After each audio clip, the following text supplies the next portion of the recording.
how we lead is who we are. And who we are is the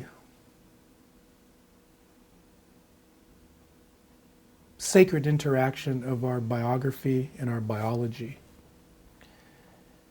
And so what leaders need to know about race, ethnicity, and gender, and social class, and religion, and all the human difference below what I call the blue dome, the earth, is to first know your own cultural identity.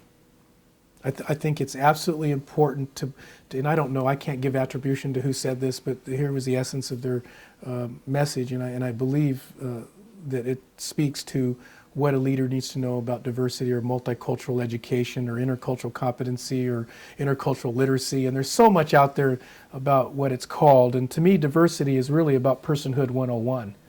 And one of the first things that is important and essential in this literacy regarding human difference and how it plays out in the workplace and also as a leader is the idea of that we see things how we are, not how it is. And it is through our lens of socialization in history and collective experience going back generations that we unconsciously are who our ancestors have been and need to have a conscious realization and appreciation of who we are in that deep sense, that indeed we are all multicultural beings. And it's amazing that it takes a lifetime. Sometimes people are 50 and 60 years old before they get a full comprehension of their story, their history, their story, her story. And so that's Alpha Point. Alpha Point is know your sacred story. Who are you as a multicultural being? And how does that legacy, that historical legacy of your biology and your biography influence your value system, your behavior, your thought process in terms of decision making and the quality of relationships? Because it does. Because here again, we all know that all behavior is learned. And that culture is that living, breathing curriculum that incarnates our sense of humanity. And so to me, the first point would be to understand that story in its complete, full sense. The second thing I think that leaders need to know about diversity and race and ethnicity, culture, is that I could argue that the roots of all human conflict come down to the other three R's that we often have difficulty talking about. When you look at the history of this planet and the conflicts that have occurred, they come down to conflict over race, religion, and resources. Race, religion, and resources.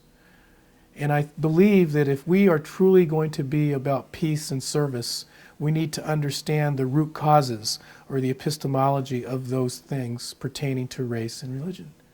And so the second thing that I think leaders need to understand is the dynamics and nature of prejudice, discrimination, and bias.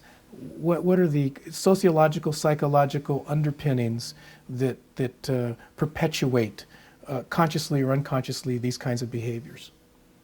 And then the third part is, I believe, is who's who in the hood is what I call it. Intercultural competency as it pertains to, well, now that I know, step one, I know my story and I know who my people are. Or as the South Africans will say, I am because we are. I am because we have been. I am because of the cultural legacy and ancestral roots behind me. And secondly, I understand the nature and dynamics of prejudice, discrimination, and bias and oppression. The third thing is I want to know other people's stories. What are other people's stories? You can't know everything, but can I create relationship as a resonating chamber to understand, as I always say, know the similarities, understand the differences, so I can hear where they are, how have they come to this moment? And then the fourth thing to me is you're responsible for what you know. So act upon what you care about out of respect.